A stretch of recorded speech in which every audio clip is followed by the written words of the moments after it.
Welcome to the HTML5 training videos. ఈ వీడియోలో nav element గురించి, అసైడ్ ఎలిమెంట్ గురించి చూద్దాం. nav అండ్ అసైడ్ ఎలిమెంట్స్ మన HTML5లో న్యూగా యాడ్ చేసిన ఎలిమెంట్. వీటికి సిమాంటిక్ ఇంపార్టెన్స్ కూడా ఉంది, అందుకని వీటిని సిమాంటిక్ ఎలిమెంట్స్ అంటున్నాము. nav element defines A set of navigational links. Navigational links ని ఒక చోట మీరు బల్క్ గా నావిగేషనల్ లింక్స్ పెడదాం అనుకుంటున్నారు. ఫర్ ఎగ్జాంపుల్, మీరు బెస్ట్ SEO సైట్స్ అని చెప్పి ఒక రైట్ సైడ్ లో ఒక కాలం క్రియేట్ చేశారు. రైట్ సైడ్ లో అక్కడ బెస్ట్ SEO సైట్స్ అని చెప్పి ఒక 5 సైట్స్ 1 by 1 లింక్స్ ఇస్తున్నారు.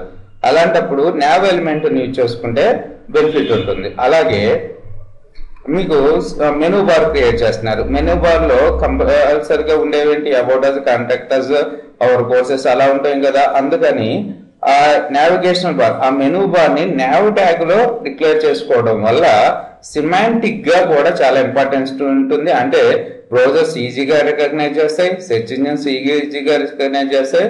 ఎవరైతే డెవలపర్స్ ఉన్నారో, డెవలపర్స్ అంటే మనలాంటి వాళ్ళు, అంటే కోడింగ్ చేసేటోళ్ళు, వాళ్ళు కూడా ఈజీగా అర్థం చేసుకోగలుగుతారు. ఓకే, సో అలా అని మీరు nav ఎలిమెంట్స్ లో మీరు ఒక 5-6 లింక్స్ ఒక పక్కన పెడదాం అనుకుంటున్నారు. అలాంటప్పుడు ప్రతిసారి మీరు nav ఎలిమెంట్ యూజ్ చేయాల్సిన అవసరం లేదు. ఓకే, ఎక్కడైతే మీకు ఇంపార్టెంట్ అనిపించిందో మెనూ బార్ దగ్గర లేకపోతే సైడ్ బార్ దగ్గర మీరు నావిగేషన్ లింకులు పెట్టాలనుకుంటున్నారు, అంటే లింక్స్ పెట్టాలనుకుంటున్నారో ఆ మూమెంట్ లో మీరు nav ఎలిమెంట్ ని యూజ్ చేయండి. నా HTML డాక్యుమెంట్ లో నేను ఎక్కడ యూజ్ చేశాను. సో ఫస్ట్ ఆఫ్ ఆల్ ఈ కోడింగ్ తీసేస్తున్నాను, నేను నా స్టైలింగ్ లో తీసేసి nav లో పెడుతున్నాను నా లింక్స్ అన్ని కూడా. nav లో ఒక అన్ఆర్డర్ లిస్ట్ తీసుకున్నాను. లిస్టు అన్ఆర్డర్ లిస్ట్ లో ఒక 3 లిస్ట్ ఐటమ్స్ ఉన్నాయి. లిస్ట్ ఐటమ్స్ లో లిస్ట్ టెక్స్ట్ దగ్గర నేను ఏం ఇంక్లూడ్ చేశాను? AHREF ఇంక్లూడ్ చేశాను. ఇప్పుడు నా HTML డాక్యుమెంట్ చూడండి. సో nav ట్యాగ్ అసైన్ అయింది, కానీ మనకి అన్ఆర్డర్ లిస్ట్ లో మెన్షన్ చేశాం కాబట్టి ఇలా డిస్ప్లే అవుతున్నాయి. అందుకని చెప్పి మనం స్టైలింగ్ లో ఏం చేసాము, ఇది కమింగ్ వీడియోస్ లో ఇంకా క్లియర్ గా ఎక్స్ప్లెయిన్ చేస్తాను.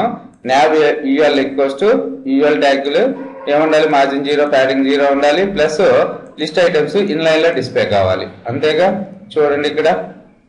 సో ఒకసారి డాక్యుమెంట్ రిఫ్రెష్ చేయండి. ఇప్పుడు మనకి కరెక్ట్ గా నావిగేషనల్ ఐటమ్స్ కింద వచ్చినాయి.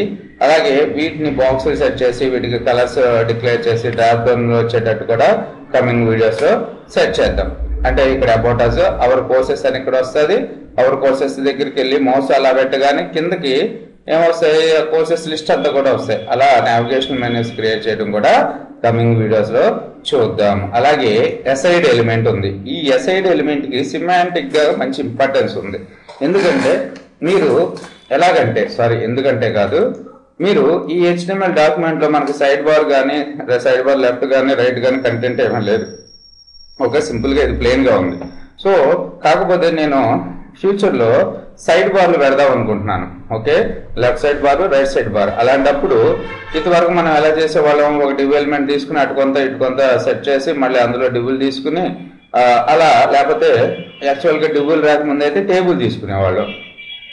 సో అంటే ఇలా బాక్సులు రావడానికి ఇంతవరకు ఏం చేసేవాళ్ళం అంటే 2004, 2003 ఆ టైంలో డివ్వులు ఉండే కాదు. డివ్వులు ఉండకపోతే ఏం చేసేటోళ్ళం? టేబుల్ ట్యాగ్ తీసుకునేటోళ్ళం. సో టేబుల్ పోయి డివ్ వచ్చినాయి. డివ్ వచ్చి మనకు ఇప్పుడు డివ్వులు పోయి ఇప్పుడు అసైడ్, లెఫ్ట్, రైట్ లో వచ్చినాయి. అసైడ్ ప్లస్ nav ఇలాంటివి వచ్చినాయి. ఓకే, సో అసైడ్ ఎలిమెంట్ తీసుకుని దానికి స్టైల్స్ రాస్తాం కంపల్సరీగా. సో అది రైట్ సైడ్ డిస్ప్లే కావాలా, లెఫ్ట్ సైడ్ కావాలా అనేది.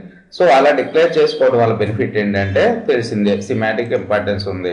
Aside element defines the sum content aside from the content it is placed in.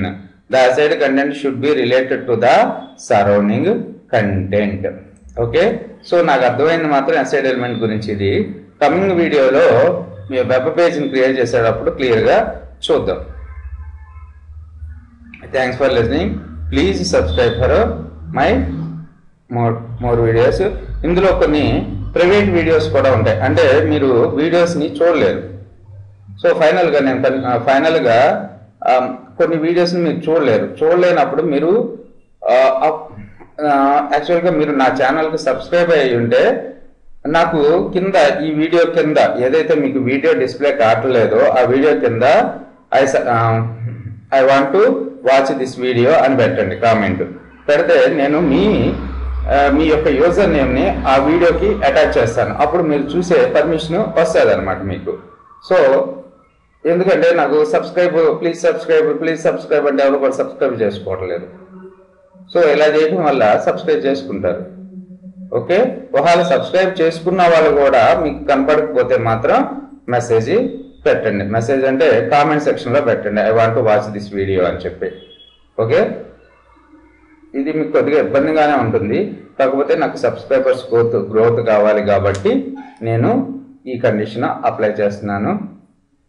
Thanks for listening.